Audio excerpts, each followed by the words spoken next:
विद्यार्थी मित्रों, हमने अगले वीडियो में जो हमारी तीसरी इकाई है कुत्ते की वफादारी, उसके हमने शब्दार्थ देखे थे। आज हम उसके मुहावरे के चर्चा करेंगे। मुहावरे यानी कि क्या? तो भी हम कोई भी छोटा सा शब्द का प्रयोग करते हैं तो वो कई कुछ और ज्यादा कह जाता है, उसको हम मुहावरे बोलते हैं।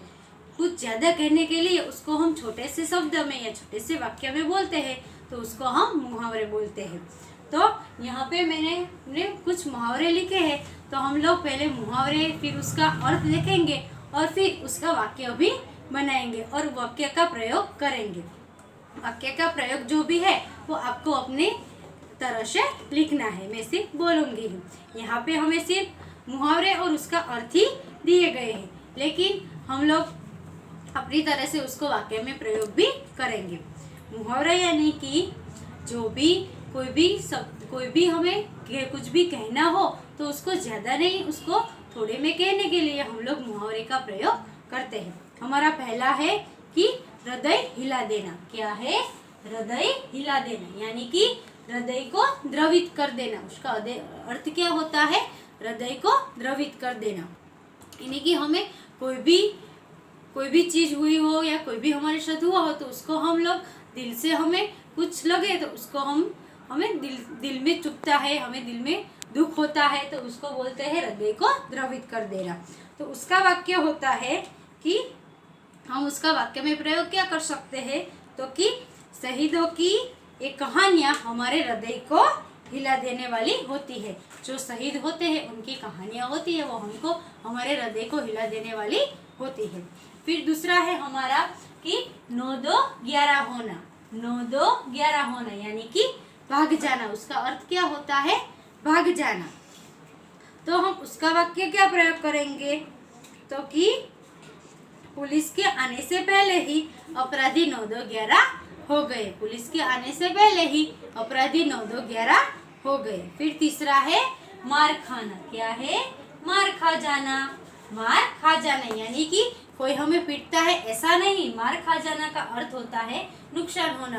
कोई भी अगर हम व्यापार धंधा करते हैं तो उसमें नुकसान होता है तो उसको क्या बोलते हैं कि हम इसमें मार खा गए हैं।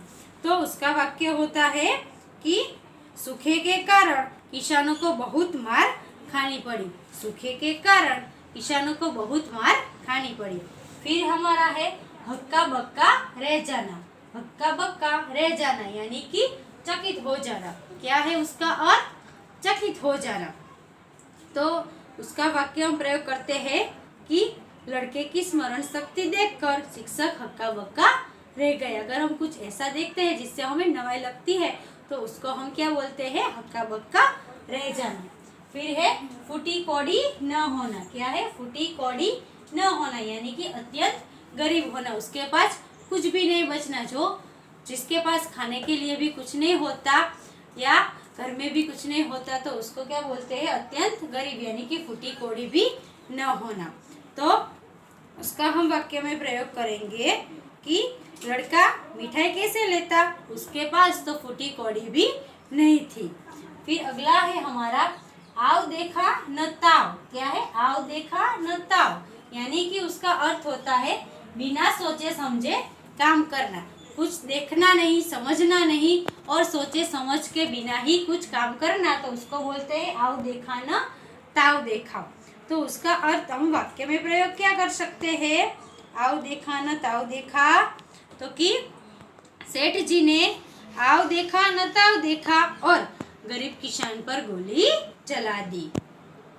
फिर है कि कोई चारा न होना यानी उसका अर्थ है कोई उपाय न होना या कोई रास्ता नहीं होना। हम ऐसे जगह कहीं फंस जाते हैं कि हमारे पास कुछ रास्ता वहाँ से बाहर निकलने का नहीं होता यानी कि कोई चारा नहीं होता। तो उसका हम वाक्य प्रयोग करते हैं कि कर्ज लेने के सिवाय बंजारा था, उसके पास कोई चारा नहीं था। फिर है अगला हमारा फुट फुट कर रोना। क्या है? फुट फुट कर रोना यानी कि जोर जोर से रोना। जोर जोर से रोना उसका अर्थ होता है तो कि जब बंजारे ने कुत्ते को मारा तो कुत्ता मर गया तो बंजारा फुट फुट कर रोने लगा। क्या है? फुट फुट कर रोने लगा। तो ये हमारे मुहावरे हैं। मुहावरे के बाद हमारे में एक कहावत दी गई है। क्या है? एक कहावत दी गई है।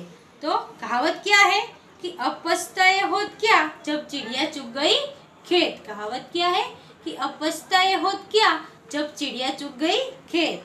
तो उसका अर्थ क्या होता है कि नुकसान हो जाने के बाद अर्थात समय निकल जाने बाद पछतावा करने से कोई लाभ नहीं होता। कि नुकसान कोई भी अगर हम सोचे समझ के बिना ही कुछ काम कर लेते हैं तो नुकसान हो जाता है। उसके बाद अगर हम पछताते हैं तो उसके बाद हमारे पास कोई चारा या कोई रास्ता नहीं रहता, फिर हमें पछताने से कोई हमारे लाभ नहीं होता। यानी कि अब पछताए क्या जब चिड़िया चुग गई खेत के नुकसान हो जाने के बाद, कोई समय निकल जाने के बाद पछताने से हमें कोई लाभ नहीं होता, हमारा नुकसान ही होता है।